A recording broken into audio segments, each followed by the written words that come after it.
Bakit ba nilagay pa ng Panginoon yung knowledge of good and evil kung magkakaroon lang naman ng fall?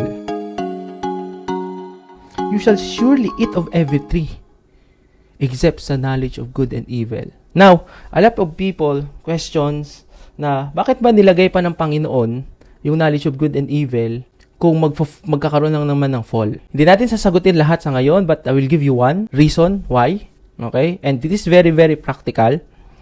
For example, no, bibigyan ka ng lahat ay mabuti. Lahat ay sobrang ganda. Kung lahat ng i-create ay perfect, sabi nga ng Panginoon, lahat yon ay perfect. Paano masasabi ang perfect ang isang bagay kung wala kang pagkukumperahan? Gets? Paano mo masasabing maganda ang iPhone 15 kung hindi mo alam na merong Nokia dati? Gets nyo ba? Ibig sabihin, lahat ng create ng Panginoon, lahat yan perfect. Lahat ng create ng Panginoon, walang blemish. Pero nilagay niya yung knowledge of good, tree of the knowledge of good and evil, para ma-distinguish ng mga tao na okay, everything is good, pero meron lang isa na actually, hindi naman sinabing evil yun eh. Sige, para magkaroon ng comparison, eto, lahat yan, pag kinain niyo, even the tree of life, pwede nilang kainin. Except dito. Why? Kasi para merong comparison. At, ito pa, not just, of course, meron lang comparison, but, dahil create ng Panginoon ang mga tao, He wants to establish doon sa mga tao na meron pa rin siyang authority over them. Kumbaga, para makilala pa rin nila na ang Diyos ay Diyos nila. Kasi they are not God. They are created in the image of God. Kumbaga, likeness, kapareho, in the likeness. Pero, to establish na meron pa ring authority ang Panginoon, He also put the tree para doon sa mga tao. Para meron pa ring establish. At actually, yun lang. Anything pwede nilang gawin doon, pero dito gustong establish ng Panginoon na, okay, I still have authority. So, kailangan yung gawin yon by following this instruction.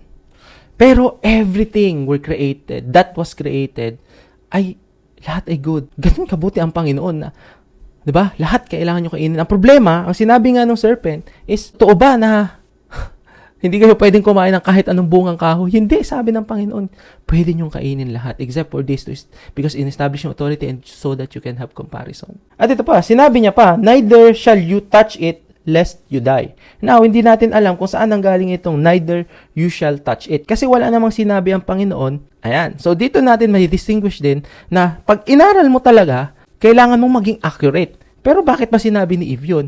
Well, yun yung problema. Wala namang sinabi ang Panginoon na ganito, okay? Ang sabi lang niya, huwag niyong kakainin yan.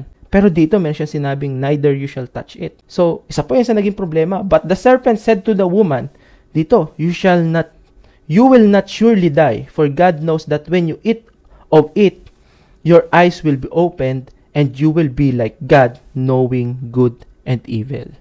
Ayan, dito na pumasok yung deception ng kaaway. And even until today, ganun yung pinapakita ng kaaway na God is not good. Na sinasabi niya na, okay, totoo bang gusto kang pagilingin ng Panginoon? Totoo bang gusto kang bigyan ng strength ng Panginoon? Totoo bang gusto kang bigyan ng healing ng Panginoon? Ganun na, ganito ang deception ng kaaway. Pinoportray niya ngayon dito sa mundo natin. Pero ito pa. Ayan, no? You shall not surely die, for God knows that when you eat of it, you will be opened and you will be like God.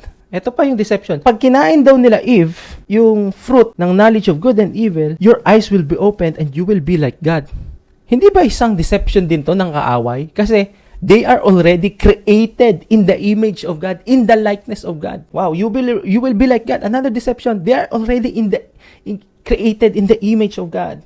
At ito na nga. So when the woman saw that the tree was good for food, and that it was a delight to the eyes, and the tree was to be desired to make one wise, she took of its fruit and ate it, and also gave it to her husband.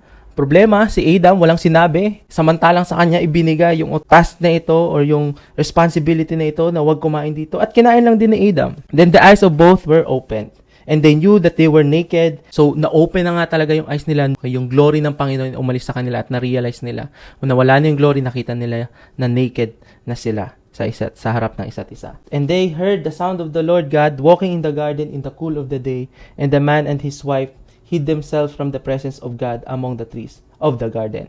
But the Lord God called to the man and said, "Where are you?" Dito pa lang, makita na natin na how eager ang Panginoon na talagang magkaroon ng relationship sa tao. Nung hindi makita ng Panginoon, siya yung unang nagtanong.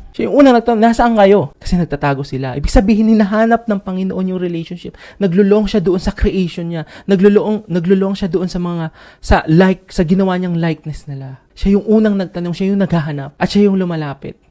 Wow. And sabi ni Adam, I hear the sound of you in the garden, and I was afraid, because I was naked, I hid myself. And he said, who told you that you were naked? Sabi ng Panginoon, sino daw ang nagsabi sa inyo na kayo ay hubad? Have you eaten of the tree which I commanded you not to eat? And the man said, the woman you gave to be with me, she gave me the fruit, and I ate. Then the Lord God said to the woman, what is this that you have done? Ano tong ginawa mo?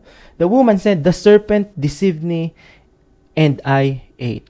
So dito na nagkaroon ng first sin. Dito na yung nagkaroon ng start na naging corrupt na ang puso ng mga tao up until our generation today. Naiisip natin, kaya nagiging may masama na ang tao, kaya gumagawa ng masama ang tao. It's because of this. Dahil nag-creep na yung sin because of the deception ng kaaway natin.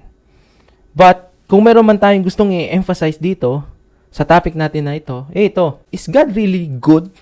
Even from the beginning. Now, pinatunayan na natin yung kanina sa pinag-usapan natin kung ano yung sequence ng pagkaka-create niya bago ang tao. At ito pa, nung hindi pa nagre-request si Adam na magkaroon ng help, alam na ng Panginoon na kailangan ng help. At nung sinabi ng Lord na kainin niyo lahat except lang dito to establish His authority doon sa mga tao. Ito, ang gusto nating i-emphasize. The Lord God said to the serpent, because you have done this, cursed are you above all livestock, and above all beasts of the field. On your belly you shall go, and thus you shall eat all the days of your life. I will put enmity between you and the woman, between your offspring and her offspring. He shall bruise your head, and you shall bruise his heel. Ito na yung sinabi ng Panginoon doon sa serpent. Now, tayo as Christians, ito yung pinakamahirap sa atin. Because we are experiencing, after we experience God's goodness, malamang sa malamang na experience mo na rin na merong mga trials. Malamang sa malamang na experience mo na rin na merong challenges. And during those times, dahil nagsunod-sunod na, naiisip natin na hindi mabuti ang Panginoon. Na walang ginagawa ang Panginoon for us para iligtas tayo dito doon sa situation. But, pag tiningnan nyo to, verse 15, I will put enmity between you and the woman. Now, ganito kabuti ang Panginoon. I will put enmity between you and the woman. Nung si Adam and Eve ay nagkasala, ang unang kinurse ng Panginoon ay hindi silang dalawa. Basahin nyo ulit From verse 12 hanggang verse 15. Umamin si Eve at tinuro niya yung serpent. Sila yung nagkamali actually.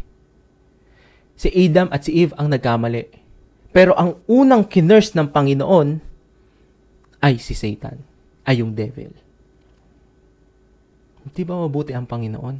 Sila Adam and Eve yung nagkasala. Si Adam and Eve yung nagkamali. Pero ang unang kinurse ng Panginoon ay yung serpent. After magkasala ni Adam and Eve, ang unang ginawa ng Panginoon is to put an enmity or curse doon sa kaaway. Hindi niya pinoint out kaagad yung pagkakamali ni Adam and Eve. Ang unang ginawa kaagad ng Panginoon is to establish Savior para sa mankind. Wow. During this time na nakikipag-usap ang Panginoon sa serpent, hindi pa na humihingi ng help si Adam and Eve for them to be saved.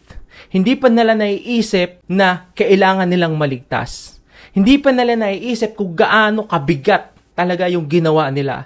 Pero ganito kabuti ang Panginoon. Without them realizing kung gaano kabigat yung ginawa nila, kung gaano kabigat yung ginawa nila, without them realizing na kailangan nila ng Savior, ang Panginoon nagbigay na kaagad ng promise na meron siyang isisend na Savior para sa tao. Hindi po ba evidence ito na talagang ang Diyos ay mabuti? And I believe in this, that even though you don't think in your situation right now, if you believe in Jesus, even though you feel na hindi even though you feel right now na hindi maganda, even though you feel right now you don't have faith, even though you feel right now na hindi mabuti ang Panginoon, I believe that God is really good sa buhay mo. Kasi it is very clear dito sa verse na ito, again, sa story na ito, hindi pa sila humihingi ng Savior, hindi pa sila humihingi ng help, unang ibinigay ng Panginoon sa kanila, bibigyan ko kayo ng Savior. Why? Because ganun kamahal ng Panginoon yung tao. After ng first fall, after ng unang pagkakamali, ang gusto ka agad gawin ng Panginoon, isi-save ko kayo, ito yung ipapromise ko sa inyo, itong Savior, magbibigay ako ng Savior kaagad. Wow! Hindi po ba talaga mabuti ang Panginoon? And I challenge you guys, pwede nyo pong basahin tong Genesis chapter 3 at itong between 12 to 15, kung anong unang nangyari after nila mag-aminan. Wala pang nire-request ang tao na maligtas. Ang Panginoon nagbigay na kaagad ng promise na ililigtas niya ang tao. At sa pamamagitan ni Jesus Christ. Bakit? Paano? Ang sabi sa John chapter 3 verse 16, this is a very, very famous verse. For God so loved the world that He gave His only begotten Son, that whoever believes in Him will not perish but have eternal life. Now, we will expound this verse and other verses pa patungkol sa ginawa ni Jesus. But right now, ang gusto muna nating establish is talagang ang Diyos ba ay mabuti? And meditate on this. I challenge you to meditate on this truth. Wala pang hinihingi si Adam. Wala pang hinihingi si Eve. Hindi pa nila na-realize kung gaano kabigat yung ginawa nila. Pero ang Panginoon, meron na kaagad na promise na Savior para sa tao. At ito pa, sometimes we have this wrong thinking that God cursed the people. That God cursed Adam and Eve after nitong pagkakamaling ito, which is actually not true. Pag binasa natin, yung sa verse 17, ang sabi dito, and to Adam He said, sinabi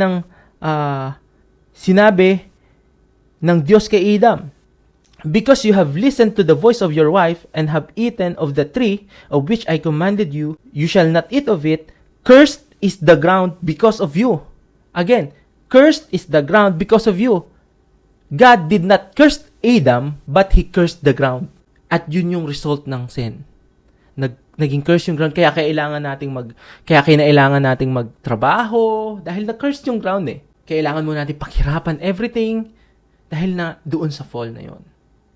Pero again, hindi kinurse ng Panginoon si Adam and Eve. Meron lang talagang naging consequence yung sin nila. But again, ang galing pa rin ng Panginoon kasi, again, hindi pa sila humihingi ng Savior. Una nang naisip ng Panginoon ay bibigyan ko kayo ng Savior. Why? Because that's how God loves you so much. And until you realize that truth, doon mo mas makikita God loves you so much. And remember this, God doesn't love you, okay? Pupunta ulit tayo dito. God doesn't love you because you first love Him. Ang sabi sa 1 John, we love because He first loved us. Hindi ba itong ginawa ng Panginoon sa verse 15 is actually, hindi ba itong ginawa ng Panginoon by giving a promise of a Savior kaagad sa kanila is actually loving them agad. From the very first sin ng mankind, pinakita ng Panginoon yung pagmamahal niya sa tao without them requesting to have a Savior. Sinabi na kaagad ng Panginoon na magbibigay siya ng Savior.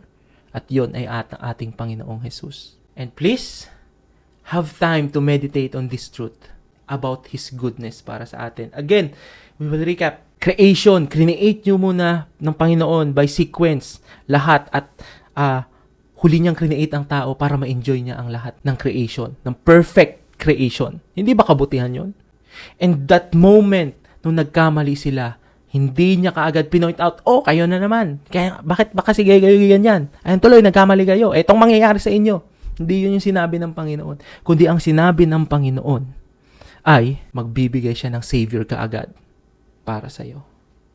Hindi ba yun magandang i-meditate today?